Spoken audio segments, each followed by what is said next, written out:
Hello everyone, welcome to my YouTube channel English par excellence. आज हमारा LT grade का practice set number 3 है, जिसमें हम करेंगे 50 प्लस मिस्ड क्वेश्चन। लेकिन आज के जो क्वेश्चन है वो इंग्लिश लिटरेचर पर ज़्यादा है, ग्रामर पर कम है। और जो हमारी सीरीज चल रही है पीएलटी ग्रेड की, तो उम्मीद करता हूँ जो practice number 1, practice set number 2 आपने देख लिए होंगे। और स्टार्ट करते हैं सेशन को। और अभी तक आपने चैनल को सब्सक्राइब नहीं किया है तो चैनल को सब्सक्राइब जरूर कर लें। रोज एक प्रैक्टिस सेट आएगा इसमें, और मिस्ड क्वेश्चन, बेहतरीन क्वेश्चन होंगे जो आपके एग्जाम पॉइंट ऑफ व्यू के हिसाब से बनाए जा रहे हैं। तो स्टार्ट करते हैं सेशन को विदाउट वेस्टिंग अवर टाइम। पहला क्वेश्चन है, जैसा कि मैंने कहा था कि जो प्रैक्टिस सेट का लेवल है मैं उसको अप कर दूंगा, तो आज के क्वेश्चन देखना कि बेहतरीन क्वेश्चन मिलेंगे आपको। पहला क्वेश्चन कह रहा है कि the line when my love shows that she is made of truth, I do believe her, thought I know she is lies। ये लाइन है विलियम शेक्सपियर के सोनेट नंबर 138 है, जिसमें कहता है कि when my love shows, मेरा प्रेम कसमें खाता है, वो कसमें खाती है कि मैं तुम्हारे लिए एकदम सच बोलती हूँ। I do believe her, लेकिन मैं उस पर विश्वास करता हूँ। अब डू आया है, डू। अब डू क्या कह रहा है, एमपी की फर्स्ट फॉर्म के साथ डू का प्रयोग हो रहा है, मतलब एम्फसाइज कर रहा है बहुत ज़्यादा। मैं उस पर विश्वास करता हूँ। Thought though I know she is lies, कि वो झूठ बोल रही है लेकिन फिर भी मैं उसे विश्वास करता हूँ।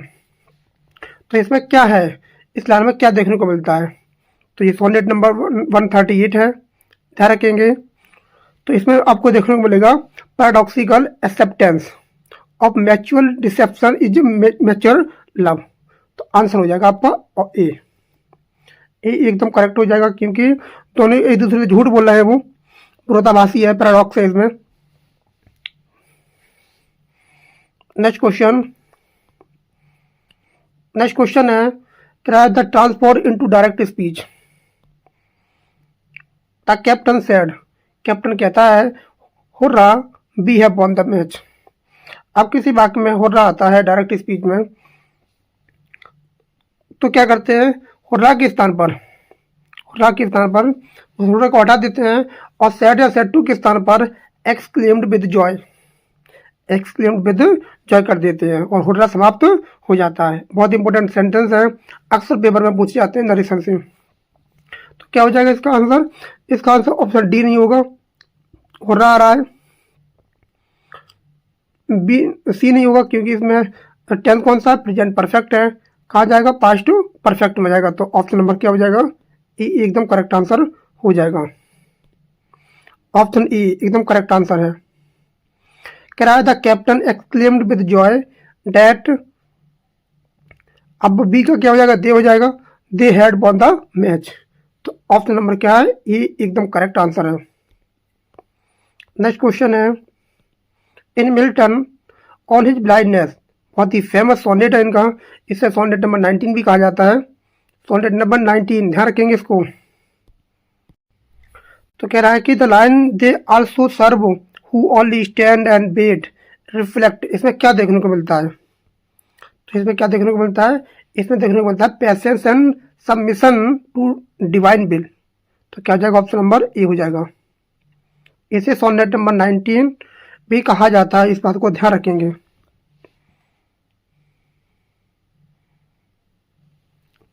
नेक्स्ट क्वेश्चन, तो क्वेश्चन नंबर 4 कह रहा है identify the figure of speech in pops description. अब ध्यान रखना, दो चीज इस पर क्लियर हो रही है, एक तो कहाँ से लाइन पूछी गई है वो क्लियर हो जाएगा, और इसमें कौन सा फिगर ऑफ स्पीच है वो क्लियर हो जाएगा। तो pops description the rape of the lock canto 1, canto first इसमें दिया है एलटी ग्रेड के सिलेबस में। तो कह रहा है लाइन है here files of pins extend their shining rows, puffs, powders, patches, bibles और ब्लिट डॉग्स, इसका मतलब होता है लव लेटर, ध्यान रखेंगे। ब्लिट डॉग्स ये होता है लव लेटर, इंपॉर्टेंट है। तो कह रहा है इसमें कौन सा फिगर ऑफ स्पीच हो जाएगा, तो इसमें जो फिगर ऑफ स्पीच है वो क्या है, जेगुमा है। तो क्या हो जाएगा, ऑप्शन नंबर ए हो जाएगा, जेगुमा। इसका मतलब होता है कोई वर्ब से एक से ज़्यादा 10 शब्द जोड़े जाते हैं। जैसे I stole, she stole my purse and my heart, उसने मेरे हृदय को और पर्स को दोनों को चुरा लिया। तो होता है जिगुमा, जो एक शब्द से दो शब्द जुड़ जाते हैं, दो से ज़्यादा शब्द जुड़ जाते हैं। इसमें बहुत सारे शब्द हैं, जैसे क्या क्या शब्द है, जैसे इसे फुप्स है, पाउडर्स है, पैचेज है, बाइबल्स है, ब्लिट टॉक्स है, ये जोड़े गए हैं। तो क्या हो जाएगा, ये हो जाएगा जिगुमा, जो एक से ज़्यादा शब्द जुड़ जाते हैं। और ध्यान रखेंगे ये शब्द दिया है इसमें ब्लाई डू, इसका मतलब होता है लव लेटर। ये क्या है, फ्रेंच वर्ड है। Next question, question number 5, which of the following is an example of third conditional sentence. इसमें पूछा है थर्ड कंडीशनल सेंटेंस का कौन सा एग्जाम्पल होगा।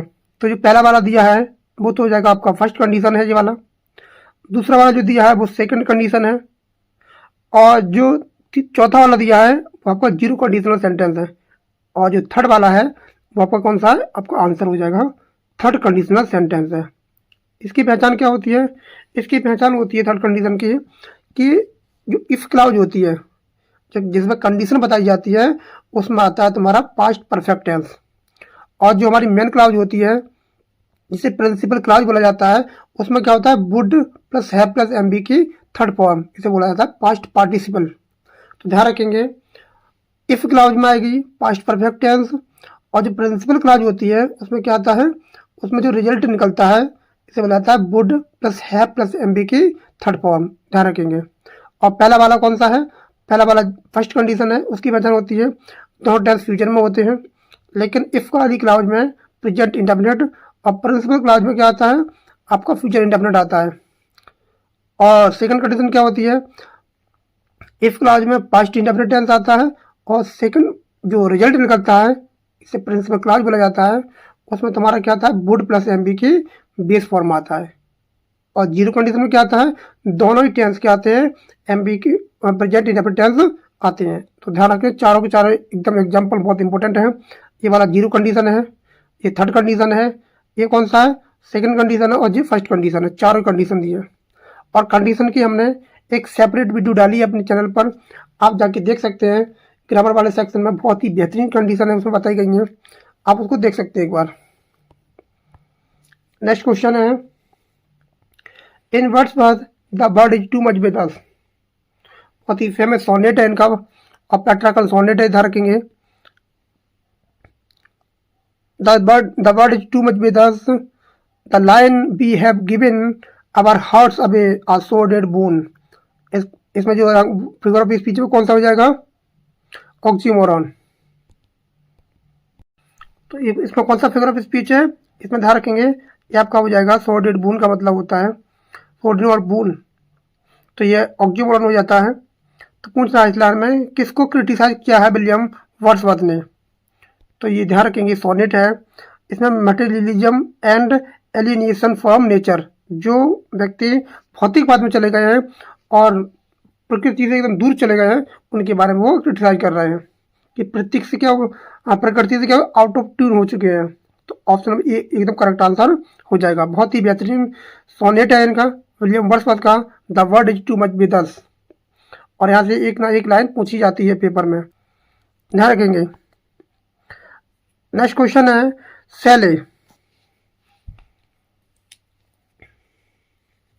Sally ode to the best wind and with the line the famous question if the winter, कह रहे हैं कि if winter comes and can spring be far behind this line, this is an example of, का example है ये, example किस चीज़ का example है, बहुत ही बेहतरीन लाइन है। इफ विंटर कम्स, जब अच्छे दिन आते हैं तो बुरे दिन अपने आप दूर चले जाते हैं।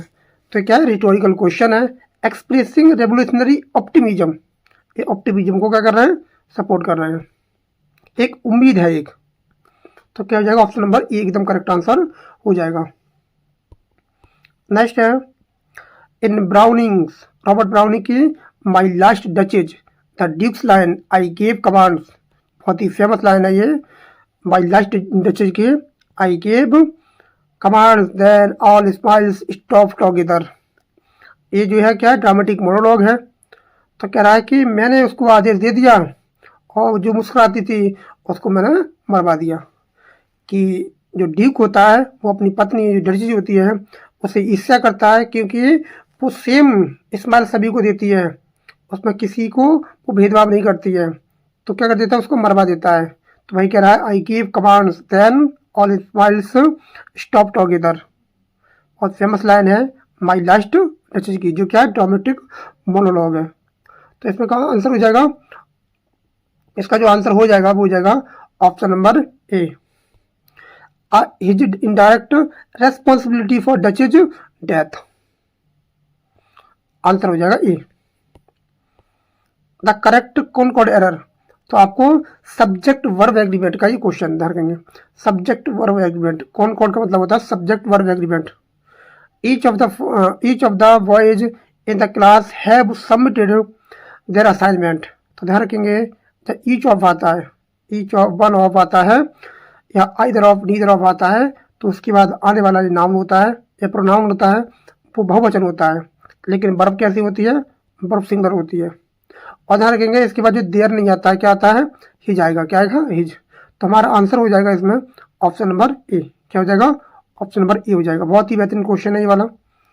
ऑप्शन क्या हो जाएगा, ए एकदम करेक्ट आंसर हो जाएगा। नेक्स्ट क्वेश्चन है डब्ल्यू ईट्स की पोयम है the second coming, open the turning and turning in the widening gyre, the falconer can not hear the falconer.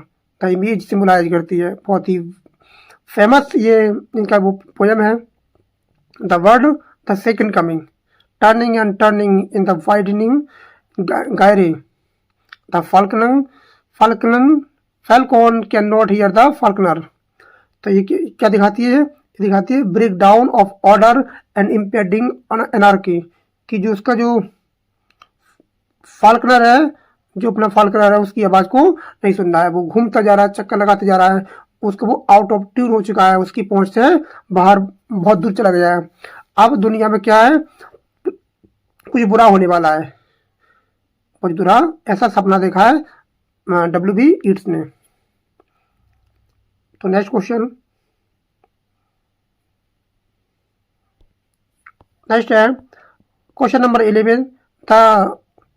The wasteland, TSE की द वेस्टलैंड जो 1922 में आई थी।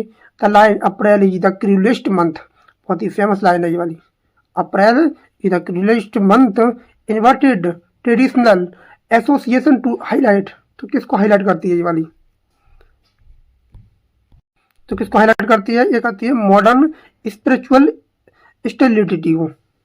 इसमें बताया है उसने inversion of Chaucer spring renewal under एक स्कूल्स पोस्ट WWI डिसइंगेजमेंट के बारे में बताते हैं। कह रहे हैं मॉडर्न स्पिरिचुअल स्टेबिलिटी के बारे में बताते हैं। अप्रैल इज द क्रूलेस्ट मंथ, बहुत ही फेमस लाइन है द वेस्टलैंड की।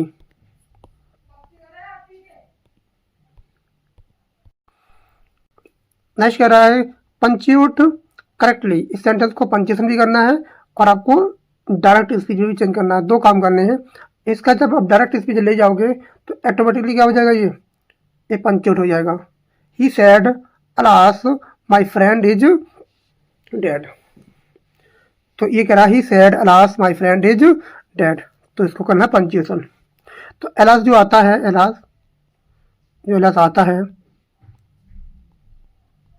ये अपनी बात कर लेता है, ये एक्सप्लेनेशन मार्क को लेता है, ध्यान रखेंगे ये लेता है। तो कैसा बनेगा, he said alas my friend is dead. तो ये वाला एकदम करेक्ट हो जाएगा। इसमें कॉमा नहीं आता है, इसमें कॉमा नहीं आएगा, इसमें भी छोटा नहीं रहेगा, ये ऑप्शन एकदम करेक्ट आंसर हो जाएगा। ये वाला एकदम करेक्ट आंसर हो जाएगा। ये वाला एकदम करेक्ट आंसर है। He said comma inverted comma alas exclamation mark my friend is dead. Next question है question number 13। In Shakespeare 12th night Viola बोलती है she never told her love. कहती है she never told her love but let concealment like a worm eyed I the bud feed on her damask cheek refer to, ये किसको refer करती है? तो ये रेफर करती है ओलिविया सप्रेस करती है लव फॉर ओर्सिनो के लिए। तो आंसर हो जाएगा ये क्या हो जाएगा? ये हो जाएगा।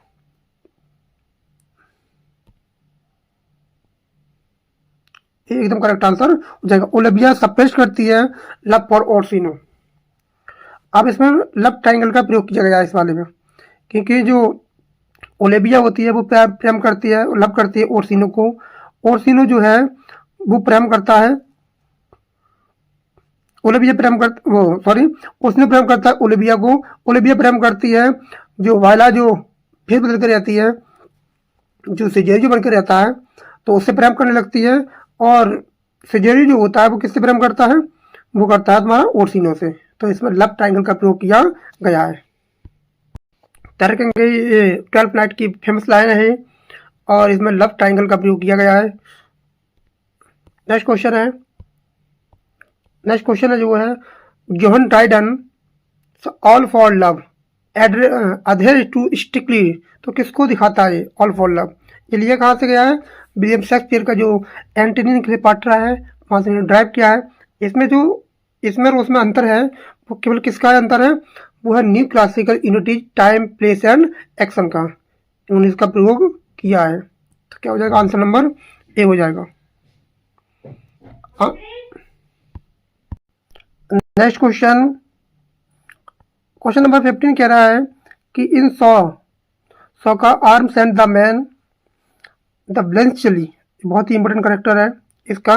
ब्लेंचली carries chocolate instead of ammunition symbolising करता है, किसको करता है? वो चॉकलेट देता है, जो बुलेट होती हैं उनके स्थान पर क्या देता है? वो चॉकलेट देता है ब्लेंचली। तो इसमें क्या दिखाया गया? Anti romanticism over heroic idealism.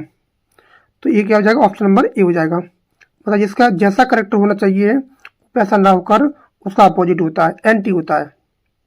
तो क्या हो जाएगा? इसमें चॉकलेट सिंबलाइज करती हैं practical survival rather than romantic ammunition के लिए। ध्यान रखेंगे, चॉकलेट सिंबलाइज करती हैं practical survival rather than romantic ammunition के लिए।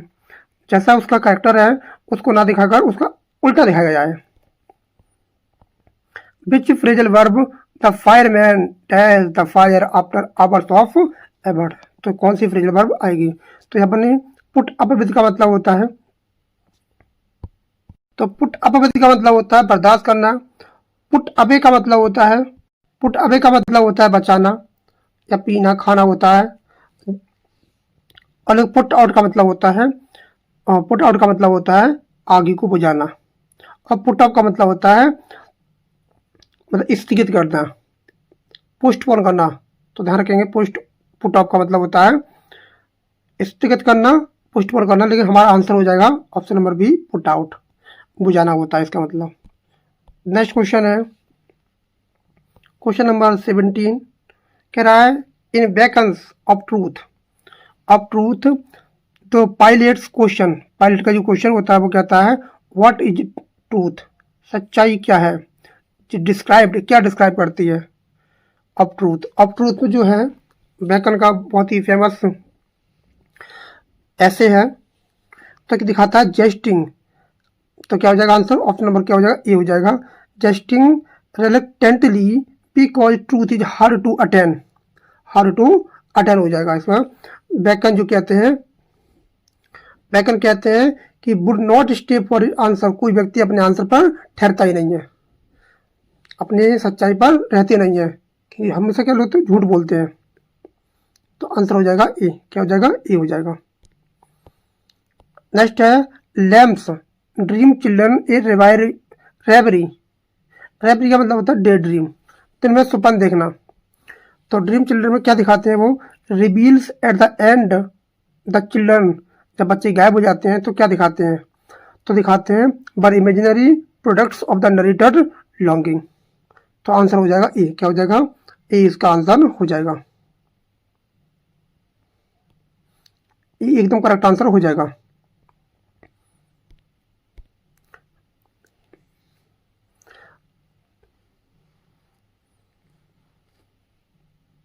नेक्स्ट क्वेश्चन है Jane Austen's, Pride and Prejudice, Darcy, बहुत ही इंपोर्टेंट करेक्टर है Darcy, first proposal is rejected primarily because of Elizabeth.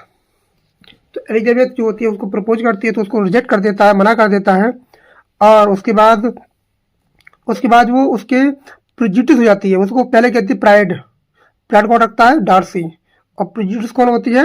Elizabeth. Elizabeth जो होती है उसके उसमें बाइस करती है, मतलब उसमें पूर्व धारणा बना लेती है कि वो व्यक्ति पहले से ही ऐसा हुआ है। तो इसमें क्या दिखाता है? इसमें दिखाता है perception of his pride, perception of his pride and involvement in separating Bingley from Jane. तो इसमें दिखाता है ऑप्शन नंबर ए हो जाएगा। बहुत ही फेमस नोवेल है ये वाला, perception of his pride and involvement in separating Bingley from Jane. तो एलिजाबेथ सिटीज करती है pride, ill temper of weak man, जो विकंगम है, विकंगम वो दिखाता है, उसको इल ट्रीटमेंट करता है, बताता है कि जो डार्सी है वो बहुत खराब व्यक्ति है, उसने मुझसे रुपए उधार ले लिए थे, उसने दिए नहीं है। तो वही इसमें दिखाता है।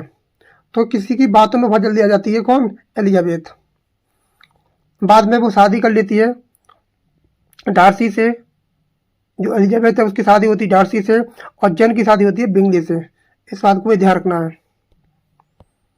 नेक्स्ट है Hardy is the mayor of Casterbridge, begin with the protagonist. तो कहाँ से शुरू होता है ये? तो शुरू होता है selling his wife and daughter at the fair, और अपने बीवी और बेटी को मेले में बेच देता है, जो जिसका नाम होता है हेंचर्ड। ध्यान रखेंगे, हेंचर्ड इसका नाम होता है, जो अपनी पत्नी और बेटी को बेच देता है। और कमेंट में बताएं वो कितने, उसकी कीमत क्या लगाता है, उस कितने कीमत में उसको बेच देता है। ये अपने चैनल पे हमने कराया है और उम्मीद करता हूँ आपने वो वीडियो देखी होगी। तो बताएं कितने रुपए में उसको बेच देता है उसको। Next, identify the literary form of ऑर्बेल एनिमल फॉर्म।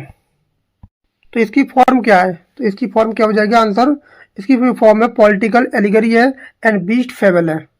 तो आंसर हो जाएगा एकदम करेक्ट, और ए ऑप्शन हो जाएगा। नेक्स्ट है ट्रांसफॉर्म कह रहा है if you don't worry, if you don't worry, अगर तुम चिंता नहीं करोगे, you will miss the train, sorry you don't हरी, अगर तुम जल्दी नहीं करोगे तो तुम क्या कर दोगे? ट्रेन को मिस कर दोगे। कह रहा है इसको बदलना है आपको सेकंड कंडीशन में। तो कौन सी सेकंड कंडीशन हो जाएगी? मैंने बताया था सेकंड कंडीशन जो होती है वो इफ क्लाउज जो होती है, जो इफ क्लाउज होती है, ये वाली क्लाउज होती है, ये आएगी पास्ट इंडेफिनिट टेंस में। और जो प्रिंसिपल क्लाउज होती है, जो होती है हमारी कंडीशन, ये होती है हमारे रिजल्ट। इसको बोलते हैं प्रिंसिपल क्लाउज, इसको बोलते हैं कंडीशन, इफ क्लाउज बोलते हैं। तो इफ क्लाउज आएगी वो आएगी पास्ट इंडेफिनिट में, और दूसरी जो रिजल्ट निकलता है वो आएगी वुड प्लस एम बी की बेस फॉर्म आएगी। तो कौन सा आंसर हो जाएगा? आंसर जो हो जाएगा उसका वो हो जाएगा ऑप्शन नंबर ए हो जाएगा। क्या हो जाएगा?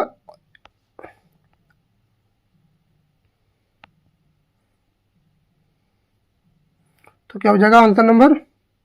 इफ यू हरीड,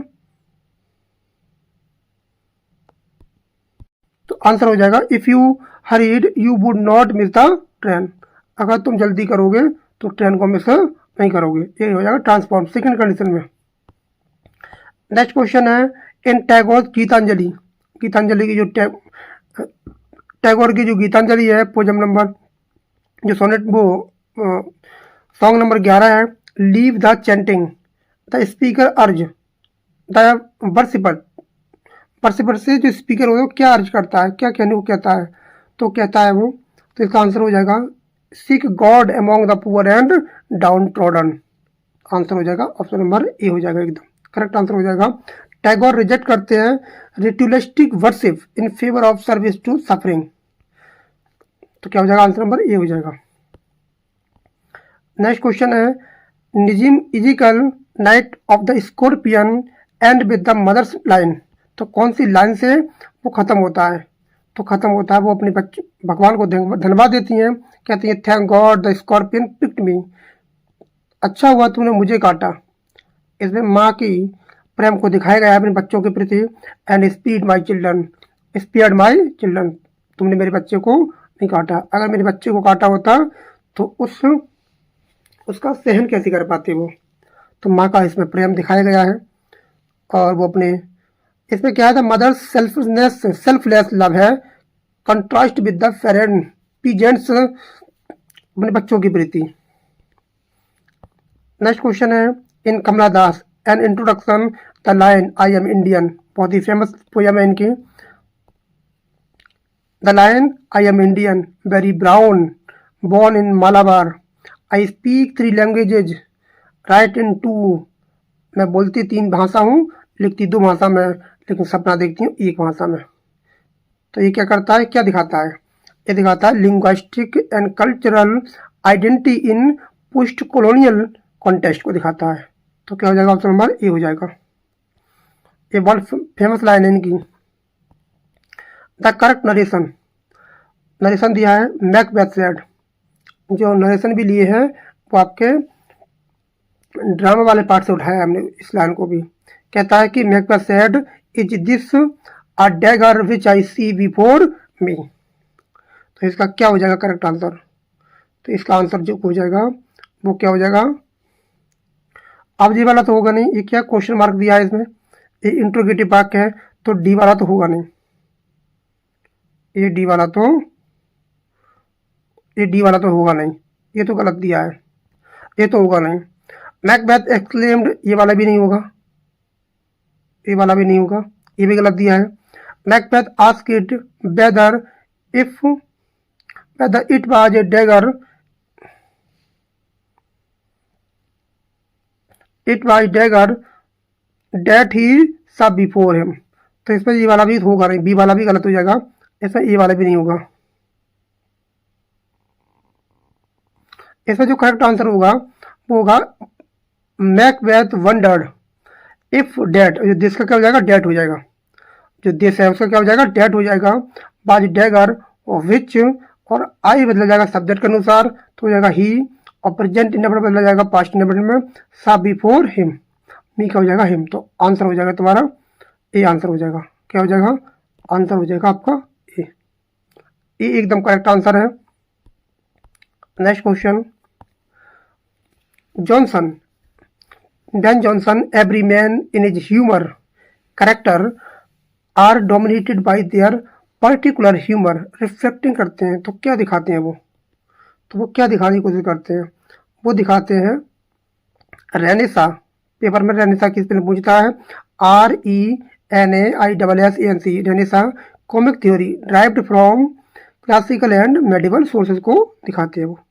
तो हो जाएगा आंसर नंबर ए, इसका आंसर हो जाएगा। नेक्स्ट क्वेश्चन है, पेंटर्स द बर्थडे पार्टी, बहुत ही फेमस इनका जो प्ले है the birthday party, featured Goldberg and McCann's interrogation of Stanley greeting. तो क्या दिखाते हैं, ये दिखाते हैं atmosphere of menace and break down of rational communication. तो आंसर क्या हो जाएगा, ऑप्शन नंबर ए हो जाएगा। Next question,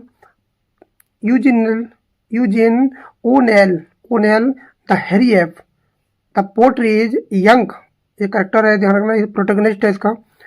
young search for belonging ending in, अंत में उसका क्या होता है, अंत में होता है alienation and tragic death in the gorilla keg.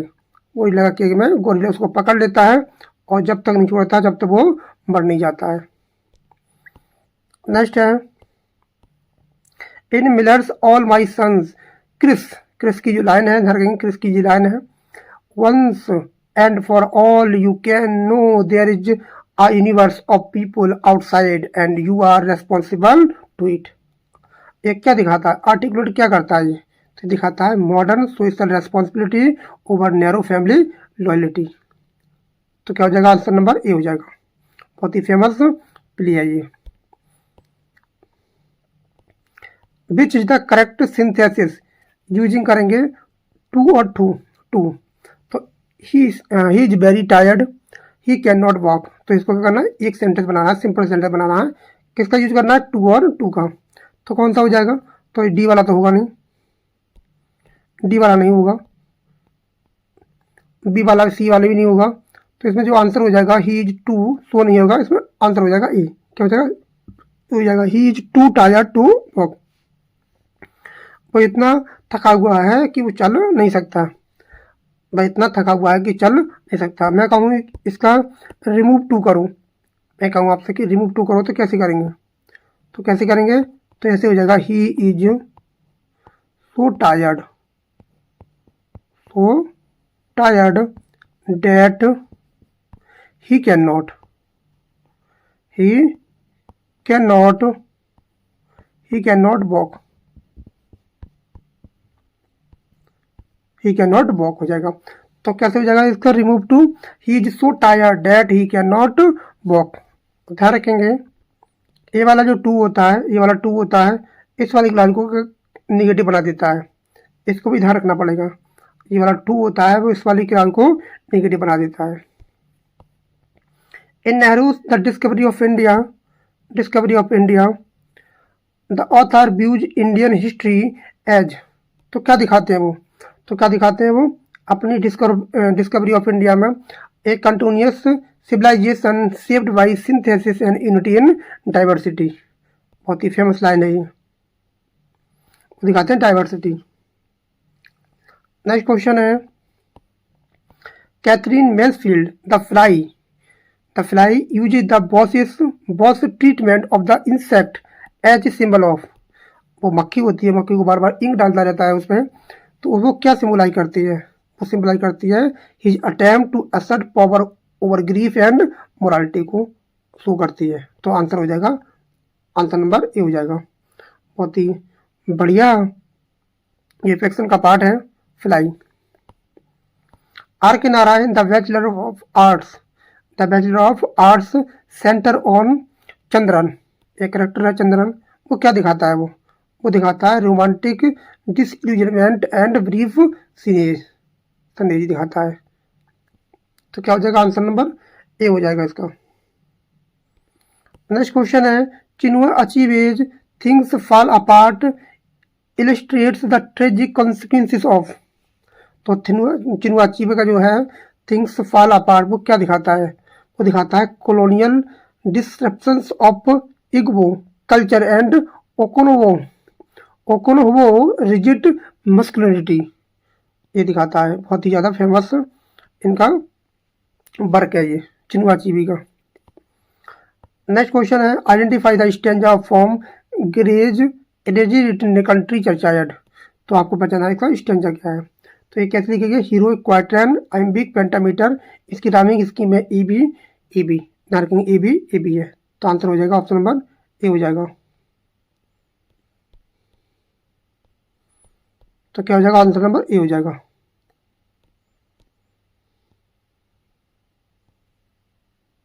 ये आंसर हो जाएगा इसका। नेक्स्ट क्वेश्चन है, in Whitman O captain my captain the captain symbolize, तो कैप्टन किसको सिंबलाइज करता है?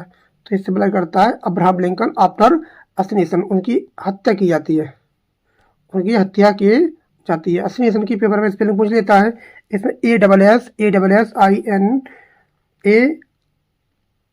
ASSINATION होता है, इसमें दो गधे और एक राष्ट्र आता है। नेक्स्ट है, Emily Dickinson success is counted to test argue that true appreciation of success belonging to, तो किसको दिखाती है? ये जो success is counted to test है वो किसको दिखाती है? वो दिखाती है those who have never attended, जो अभी तक सफल नहीं हुए वो सफलता की परिभाषा को अच्छे से बता सकते हैं। तो इसका आंसर हो जाएगा ऑप्शन नंबर ए। कह रही है कि those who have never attended, जिसने सफलता को अभी तक नहीं चखा है वो अच्छे से बता सकता है कि सफलता क्या होती है। बहुत ही अच्छा एग्जाम्पल है, मोटिवेशन करता है बहुत ज़्यादा। नेक्स्ट क्वेश्चन है, फ्रॉस्ट कहता है stopping by woods on a snowy evening में कहता है and with the repeated line and miles to go before I sleep and miles to go before I sleep emphasizing करती है। ये भाई लाइन थी, स्टेंजा था इसकी, इस पोयम की 4 लाइन थी। जवाहरलाल नेहरू जी को ये लाइनें बहुत ज़्यादा पसंद थी। Stopping by woods on a snowy evening जो लाइन थी 4 लाइन है, स्पेशली 2 लाइन थी, and miles to go before I sleep and miles to go before I sleep, मुझे अपने काम ख़त्म करने से पहले सोने से पहले अपना काम खत्म करना है और मुझे मृत्यु से पहले बहुत लंबी यात्रा करनी है। तो duties and responsibilities before death और रेस्ट, आराम करने से और मृत्यु से पहले अपनी जो रेस्पॉन्सिबिलिटी है उनको अच्छे से निभाना है। तो बहुत फेमस लाइन है, मेरी भी ये फेवरेट लाइन है। मैं मानता हूँ कि अपना जो काम है कर्म करते रहो, जो होगा देखा जाएगा, और जो जीवन है उसको समर्पण करो, इसको ऐसे ही गवाया ना करो और पूरी जी जान लगा दो, जो होगा देखा जाएगा, और अपनी ड्यूटी को ख़त्म करो सोने से पहले और मृत्यु से पहले। द करेक्ट आर्टिकल, आपको करेक्ट आर्टिकल यहाँ भरना है। मैंने जानबूझकर इसमें ग्रामर के क्वेश्चन कम डाले हैं और जो लिटरेचर का पार्ट है उसको ज़्यादा डाला है। अगला जो प्रैक्टिस सेट होगा उसमें दोनों को बैलेंस किया जाएगा और ज़्यादा से ज़्यादा क्वेश्चन ग्रामर के, वोकैब के डाले जाएंगे, तो आप टेंशन ना लें। तो आपको बनना he is heir to the throne. इसमें जो एच होता है वो साइलेंट रहता है, इसमें जो एच होता है वो साइलेंट रहता है, ध्यान रखेंगे। तो इसमें क्या आएगा, इसका आएगा एन, क्या आएगा एन आएगा, एन एकदम करेक्ट आंसर हो जाएगा। एयर एयर एयर बोला था, एयर। नेक्स्ट है the Golding's lord of the flies, the beast is ultimately revealed. बहुत ही फेमस ये वाला, ये सेकंड वर्ल्ड वार के बाद आया था गोल्डिंग का। तो लॉर्ड ऑफ द फ्लाइज, इसमें जो बीस्ट होता है वो क्या दिखाता है, तो वो दिखाता है manifestation of inherent human evil. तो आंसर हो जाएगा ए, इसका ए आंसर हो जाएगा।